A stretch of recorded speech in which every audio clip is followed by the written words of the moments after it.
சாம்பார் பண்ணுறதுக்கு 1 கப் துவரம்பருப்பு, அதாவது 100 கிராம் துவரம்பருப்பை அரை மணி நேரத்துக்கு முன்னாடியே தண்ணியில் ஊற போட்டு பாருங்கள், தண்ணி இல்லாமல் எடுத்து வச்சுருக்கேன்.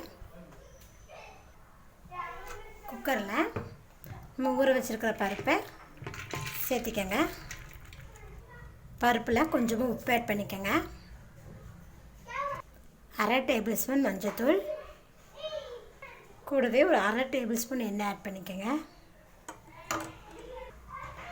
2 கப்பு தண்ணி, 1 கப் துவரம்பருப்பு எடுத்திங்கன்னா 2 கப் தண்ணி ஆட் பண்ணிக்கோங்க. எண்ணெய் ஊற்றுறங்காட்டி நமக்கு பருப்பு பொங்காது, அதனால தான்.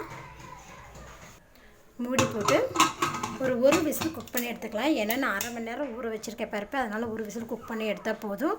நீங்கள் ஃப்ரெஷ்ஷாக உடனே பருப்பு போட்டு சாம்பார் பண்ணுற மாதிரி இருந்தீங்கன்னா பருப்பை வாஷ் பண்ணிவிட்டு குக்கரில் போட்டு 4 விசில் குக் பண்ணி எடுத்துக்கோங்க. பருப்பு வேகிறதுக்குள்ளே நம்ம மசால் பொடியை ரெடி பண்ணிக்கலாம். கடாயில் ஒரு டேபிள் ஸ்பூன் அளவுக்கு வரமல்லி ஆட் பண்ணிக்கோங்க. அது கூட ஒரு டேபிள் ஸ்பூன் அளவுக்கு கடலைப்பருப்பு, குண்டு வரமிளகா ஒரு 7 எடுத்திருக்கேன். துவரம்பருப்பு ஒரு டேபிள் ஸ்பூன்,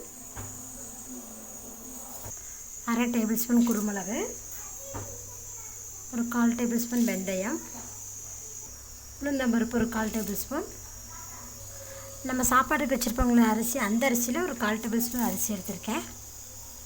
இது கூட ஒரு அரை டேபிள் ஸ்பூன் ஜீரகம்,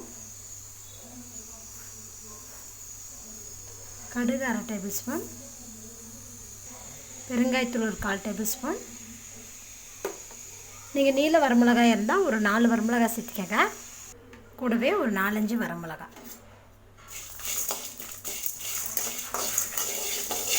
லேசாக வறுத்துக்கலாம்.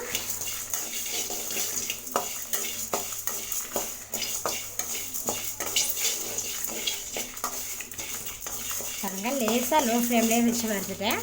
ஸ்டவ் ஆஃப் பண்ணிவிட்டு அதை மிக்ஸி ஜாரில் பொடி பண்ணி எடுத்துக்கலாம். நம்ம வறுத்து வச்சுருக்கிற மசாலாவை இதில் சேர்த்துக்கலாம்.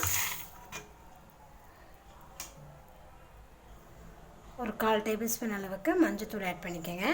ஆட் பண்ணிவிட்டு இது நல்லா பவுடராக அரைச்சி எடுத்துக்கலாம். சாம்பார் பவுட்ரு பாருங்கள், நல்லா மிக்ஸி ஜாரில் போட்டு நல்லா அரைச்சி எடுத்துட்டேன். பாருங்கள், நல்லா இந்த அளவுக்கு நல்லா பவுடராக அரைச்சி எடுத்துக்கோங்க. கடாயில் ஒரு 3 டேபிள் ஸ்பூன் எண்ணெய் விட்டுக்கோங்க. எண்ணெய் சூடானமே இதில் ஒரு அரை டேபிள் ஸ்பூன் கடுகு, ஒரு 5-6 வெந்தயம் ஆட் பண்ணிக்கலாம். கூடவே ஒரு 1/4 டேபிள் ஸ்பூன் ஜீரகம், இதெல்லாம் பொரிஞ்சதுமே ஒரு 4 வரமிளகா, கூடவே கொஞ்சமாக கருவேப்பிலை. இப்போ இது கூட ஒரு பெரிய வெங்காயம்,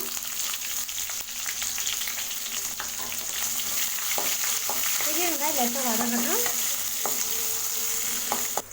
வெங்காயம் பார்த்திங்கன்னா நல்லா கோல்டன் ப்ரௌன் கலர் அளவுக்கு நல்லா வதங்கிருச்சு. இந்த அளவுக்கு வதங்கினதுமே இது கூட நம்ம ஒரு 1/4 டேபிள் ஸ்பூன் அளவுக்கு பெருங்காயத்தூள் ஆட் பண்ணிக்கலாம். பெருங்காயத்தூள் நல்லா கொஞ்சம் எண்ணெயோடு நல்லா பொரியட்டும்.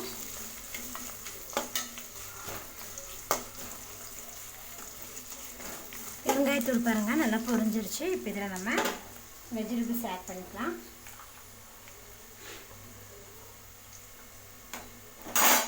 நான் இன்றைக்கி என்னென்ன காய் எடுத்திருக்கேன்னு பார்த்தீங்கன்னா, கத்திரிக்காய்,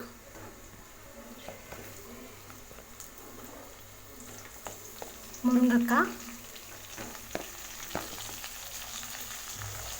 பீன்ஸு, கேரட்டு, பூசணிக்காய், வெள்ளை பூசணிக்காய் எடுத்திருக்கேன். உங்களுக்கு வேறு ஏதாவது காய் வேணுன்னா கூட நீங்கள் இதை ஆட் பண்ணிக்கலாம். இதை நல்லா வதக்கி விட்டுக்கலாம்.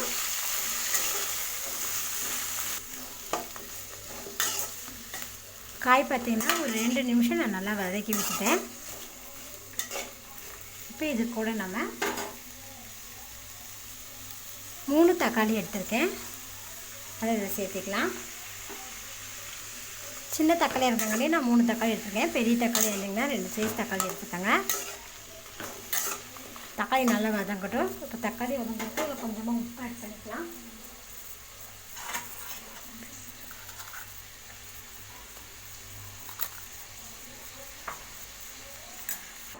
உப்பு ஆட் பண்ணதுமே நல்லா மிக்ஸ் பண்ணி விடுங்க.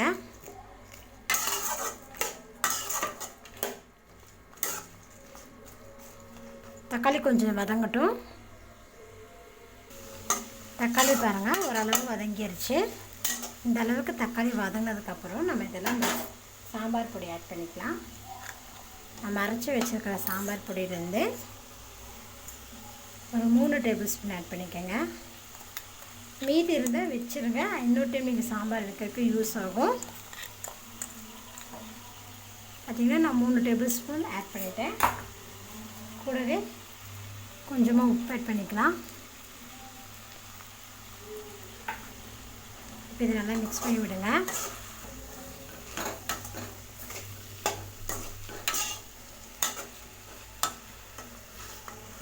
பாருங்க சாம்பார் பொடி போட்டு நான் நல்லா வதக்கி விட்டுட்டேன். இப்போ இதில் ஒரு கப் அளவுக்கு தண்ணி ஆட் பண்ணிக்கோங்க. ஹை ஃப்ளேமில் வச்சுக்கோங்க. வச்சுட்டு இப்போ இதை நல்லா மிக்ஸ் பண்ணி விடுங்க.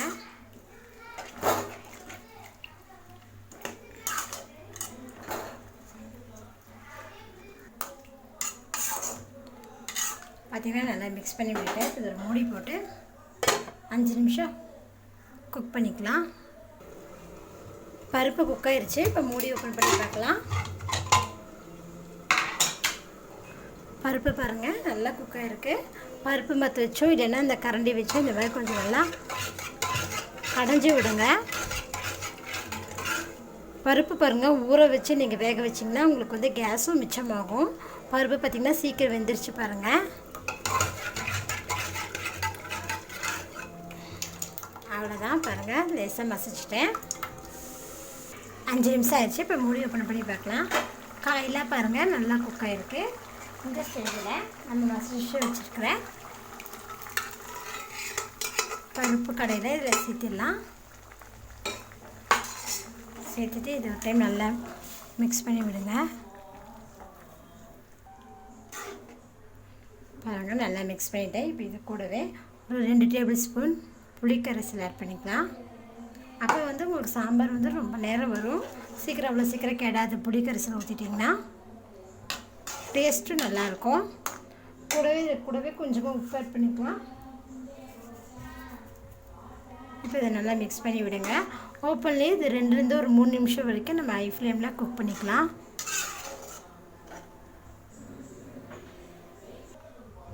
உங்களுக்கு நல்லா ரெட் கலர் வேணும்னு நினச்சிங்கன்னா நீங்கள் காஷ்மீர் சில்லி பவுடர் கூட ஒரு 1/2 டேபிள் ஸ்பூன் ஆட் பண்ணிக்கோங்க. அந்த சாம்பார் பொடி போட்டதுலேயே எனக்கு இந்த அளவுக்கு நல்லா வந்திருக்கு பாருங்கள். காய்கறி நம்ம வதக்கிறதுலேயே 20% குக் ஆயிடுச்சு பாருங்கள். முருங்கைக்காய், கத்திரிக்காய், பூசணிக்காய், கேரட்டு, பீன்ஸ் எல்லாமே நல்லா குக் ஆகிருக்கு பாருங்கள். இப்போ இதில் நம்ம நறுக்குன்னு கொத்தமல்லி தழைகளை கொஞ்சம் ஆட் பண்ணிக்கலாம். இப்போ இதை லேசாக மிக்ஸ் பண்ணிக்கலாம். அவ்வளோதாங்க நம்மளோட சூப்பரான ட்ரெடிஷ்னல் சாம்பார் ரெசிபி ரெடி ஆயிடுச்சு. நம்ம ஸ்டவ் ஆஃப் பண்ணிடலாம். நீங்களும் இது போல் சாம்பார் செஞ்சு பாருங்கள். செஞ்சு பார்த்துட்டு உங்கள் கமெண்ட்டை சொல்லுங்கள். என்னோட இந்த வீடியோ பிடிச்சா லைக் பண்ணுங்கள். மறக்காம மாமிலா சமைச்சலை சப்ஸ்கிரைப் பண்ணுங்கள். நன்றி.